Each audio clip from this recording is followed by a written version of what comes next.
Caríssimos irmãos e irmãs, então hoje vamos meditar também os da Rádio Felicidade. Essas leituras muito boas que nós temos aqui, a primeira é do rei Salomão, que diante de Deus, ao invés de pedir dinheiro e poder, pediu o quê?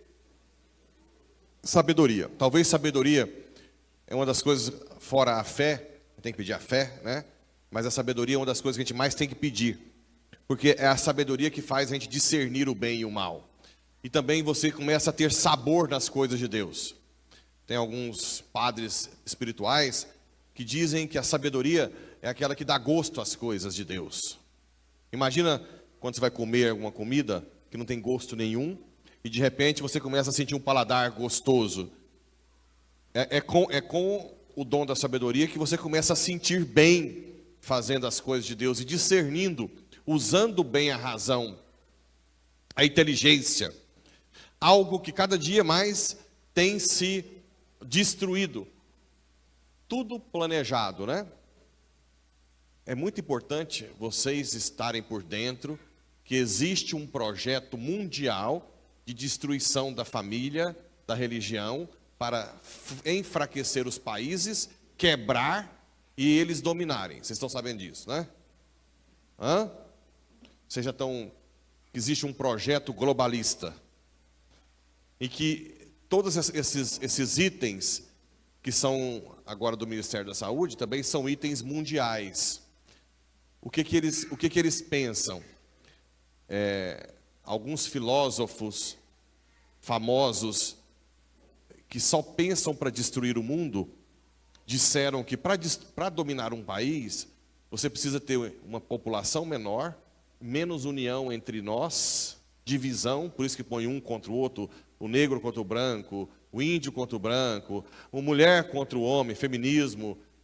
Toda essa briga que coloca é programada, paga. O aborto para diminuir o número de pessoas, o feminismo e a agenda LGBT para não ter filho. Não é que eles estão preocupados, não, porque senão eles estariam preocupados com a matança que tem alguns países islâmicos, comunistas, e eles não estão preocupados. Ou preocupados com o número de mulheres abortadas na Europa. O maior índice de aborto que tem na Europa é para mulher, e lá como pode o aborto, muitos matam, o maior índice de feminicídio na Europa, e eles não estão preocupados.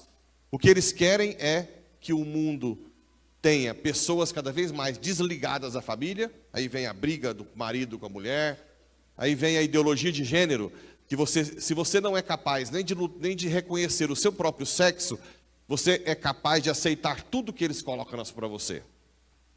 Então, isso é importante que nós, católicos, tenhamos em mente. E os governos mais marxistas, como o nosso, são aqueles que mais aceleram a agenda, que não vão contra o aborto, que não vão contra, pelo contrário, coloca no seu projeto de governo essas agendas globalistas.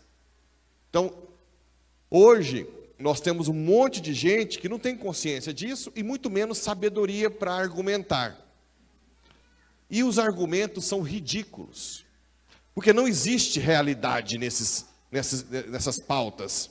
Por exemplo, meu corpo, minha regra. Por acaso o bebê é o seu corpo? Ou é outro? O bebê é outra vida? Então é ridículo esse argumento. Eu faço do meu corpo, mas não é o seu corpo, é uma outra vida, né? O trauma da gravidez de um estupro. Tem o trauma do estupro, mas a gravidez não gera trauma. Trauma é o aborto. Eu já atendi mulheres que foram estupradas, que abortaram, e tem muito mais trauma do aborto do que foi que ela... Porque no aborto ela foi agente. Então também cai por terra, né? A mulher tem que trabalhar fora, até morrer, mas não pode fazer uma comida para o marido? Tem sentido isso? Você se esgotar lá fora pode, mas cuidar do seu filho, da sua família não pode? Olha que ridículo. A mulher ser empoderada, né, com o anticoncepcional. Ora, depois do anticoncepcional, a mulher ficou muito mais usada. Ela é muito mais objeto. O homem chega e fala, deita aí. Antigamente não tinha isso. Ele tinha que discutir, dialogar, saber se realmente pode ter o filho, planejamento familiar, levar para... Agora não. ficou muito mais objeto do que antes. Isso tudo, essas agendas só vão entrando na sociedade por falta de sabedoria. E de onde vem a sabedoria? De onde? De Deus. Não podemos cair, vocês são diferenciados, vocês têm formação. Todas as homilias eu tento fazer catequese. Tem as catequeses no YouTube, sobre tudo isso que a gente já falei aqui, as agendas, que tudo isso é pago. Existem pessoas metacapitalistas que estão pagando. Então, outras coisas também, toda a dificuldade para o agronegócio, todos esses ISOs, todas essas exigências, é para quebrar o Brasil. Eles quebram e depois oferecem vendem a solução e nos deixam escravizados. É importante vocês terem, por isso que vem culpando a destruição da camada de ozônio, o peido e o arroto do boi. Olha que ridículo. Vocês sabem disso, né? Que até teve uma revolta com o Bradesco, não teve? Ou que a soja está acabando com a Amazônia. Tudo é planejado para que o país se enfraqueça e depois eles dominem. Vocês têm que estar esperto. Não é coisa normal. E eles vão ensinar nas escolas.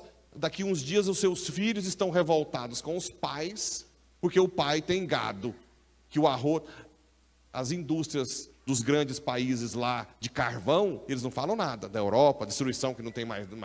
Mas aqui nos países pobres, eles ficam cobrando um monte de coisas para enfraquecer nossa economia. Estão entendendo o projeto, não? Conseguem entender?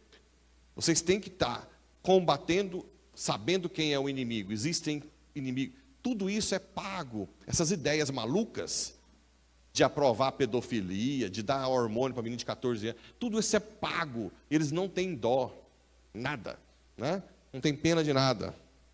Bem, e essa sabedoria, quando vem, você consegue identificar o ridículo da coisa e você consegue combater com as forças que você tem. Se você tem influência com outras pessoas, você vai abrindo a cabeça de outras pessoas. Se você tem a capacidade de rezar muito, todo mundo tem, você reza, combate espiritualmente. Porque também, se vocês virem esse pessoal, eles são donos de tudo. De todas as marcas que existem aí, eu já mandei vídeo para vocês, eles são donos de tudo. Tudo. Coca-Cola, Pepsi, tudo. Não existe mais competição. São donos de todas as mídias, donos das indústrias de ferro, donos das empresas de avião, de turismo, da Disney, da Hollywood, tudo. Das grandes universidades, das revistas de medicina. Eles são donos de tudo. Tudo. Então é importante que vocês tenham sabedoria daqui para frente. Identificar que aquilo que está colocando o seu filho na escola, que agora vai voltar a educação sexual, que seria a sexualização precoce das crianças. Por quê? Porque uma das coisas, eu vou adiantar para vocês, uma das coisas que eles querem usar para aprovar o aborto na sociedade é engravidando criancinhas e criar uma certa dó da gravidez da criança. Entende? A criança sexualiza mais cedo, engravida, e é muito mais fácil para a sociedade aceitar abortar, como aconteceu com aquela criança aqui no Brasil. Tudo planejado, tudo calculado, maquiavelicamente. Tudo. Vocês não podem ficar dormindo no ponto. Tem que entender esse projeto destrutivo da sociedade, né? Bem, com a sabedoria, você vai escolher as coisas de Deus. E aí você vai começar a identificar o reino de Deus no meio de tanta lama. Onde está o reino de Deus? Nas pequenas coisas. Vocês não podem, agora, o que vocês podem fazer para combater esse grande mal? Valorizar as coisas mais valiosas para Deus. O que são as coisas mais valiosas para Deus? O quê? Que você tem controle, que ainda esses benditos, para não falar outro nome, ainda não conseguem entrar na sua vida na igreja e na sua vida na sua família. Então é a hora de vocês gastarem o tempo na adoração, no rosário, nas missas, e gastar o tempo com a esposa, com o marido, com os filhos, ensinar em casa, ensinar a fé, a doutrina, ensinar a ser puro, a entender que a pureza do corpo é que nos faz feliz, a castidade, não ficar se entregando, mostrar que isso não faz infeliz, que a felicidade é um dom de Deus, que Deus faz feliz quem se preserva, né? Deus faz feliz quem se preserva. Outro dia eu atendi um jovem com 27 anos, né? E chegou com cabisbaixo, tudo baixo. E eu disse, você é solteiro? Ele disse, não, sou encalhado. Eu disse, não, você não é encalhado. Você é virgem? Você é um tesouro da igreja. Eu estou a seu serviço. Um jovem com 27 anos, virgem, para mim, eu sou o seu escravo. O que você pedir de mim, a hora que você quiser, a igreja está a seu serviço, porque você é um tesouro. Você se conteve. Você valorizou o que Deus te deu. E depois de uma oração, eu falei, eu quero que você sinta o amor de Deus. Uma coisa que ele disse, o Senhor tirou um peso das minhas costas. Porque a sociedade doente que esse povo está pagando para destruir, para achar que ter filho é um absurdo, é quase que uma doença, de achar que tem que fazer sexo, ter sexo logo, tem que estar namorando. Você que não tem namorada com 20 e tantos anos, 30 anos, você não tem que casar não, você não é obrigado a não. O catecismo diz que algumas pessoas não casam para cuidar dos pais ou para ajudar na igreja. Não se preocupe, mesmo que você não vire freira nem padre. Ninguém é obrigado a casar. Você que quer ter mais filhos, tenha mais filhos. Você que está fazendo o seu planejamento familiar e acha que não consegue ter filho agora, reza. Então faça o espaçamento de Billing, só não usa método contraceptivo, muito menos DIU, né? Mas use a sua graça, a sua sabedoria para a sua família, ensina seu filho, gasta seu tempo com a esposa e o esposo para rezar juntos, para amar, para passear um pouco, né? Aproveita que Iporá não gasta tanto, faz um trem, você pode fazer um jantar romântico comendo espetinho, que aqui em Iporá ainda vale. Se fosse lá em Goiânia ia ficar bravo, aqui está valendo, né? Leva uma vela, daquelas velas normal, põe lá, pega o espetinho de um lado para o outro, e vai comendo o espetinho e dialogando, olhando nos olhos, né? Saia com seu filho, ensine seu filho a rezar, mostre para ele os valores, mostre que você também falha. É a hora, essa é a sabedoria, essa é a sabedoria. É assim que a gente descobre o reino dos céus. A caridade, leva seu filho para visitar a casa de deficientes. Quando tiver aniversário, além de você dar o presente, ensina a dar o presente a alguém, a ajudar alguém mais carente. Essa abertura à generosidade. As crianças, quando vocês forem rezar o texto, põe junto, mesmo que não vai rezar, vai dormir, reza junto, para aprender a ter essa piedade, né? É isso que nós podemos fazer para combater esses grandões. Quem é fiel, porque nós estamos nos apoiando no Senhor do Universo, esses grandões vão cair. Vão cair. O tempo deles está esgodando. O nosso está para chegar para a eternidade. Mesmo que sejamos perseguidos. Mesmo que venham atrás de nós. Mas nós temos a certeza do céu. E o reino dos céus tem que ser descoberto por quem tem sabedoria. Quem não tem sabedoria não vai descobrir nunca. Vai ficar um eterno tapado. Buscar essa sabedoria.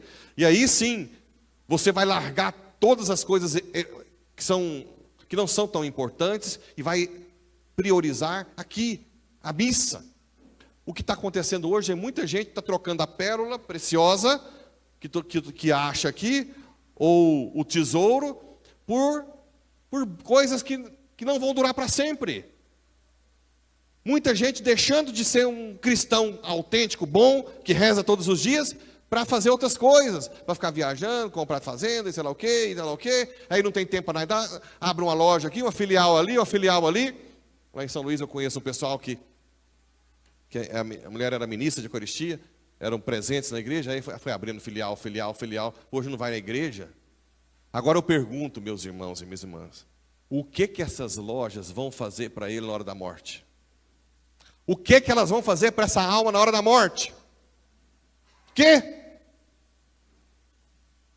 O que essas lojas vão fazer para ele?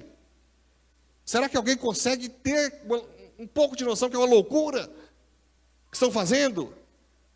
É uma falsa segurança. Na hora do vamos ver, não vai ter as lojas, não vai ter nada, não vai ter seu CNPJ, nem suas contas. É você e Deus. É o legado que você deixou para Deus. É aquilo que você fez para Deus e para o próximo. Não se embrenhe em essas coisas. Quer ser rico, seja.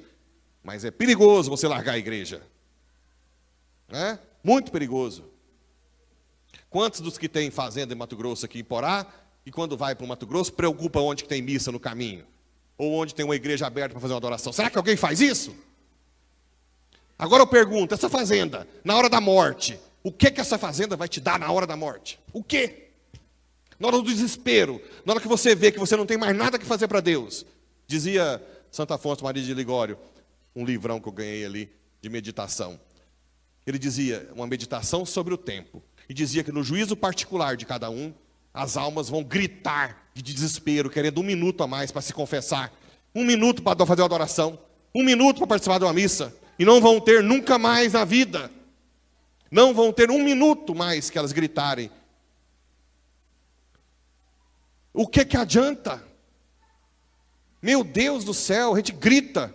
Essas pessoas morrem, você vê elas degrinhando lá, não importa o que tem na conta do banco, não importa, mas vem um monte de gente querendo a mesma coisa.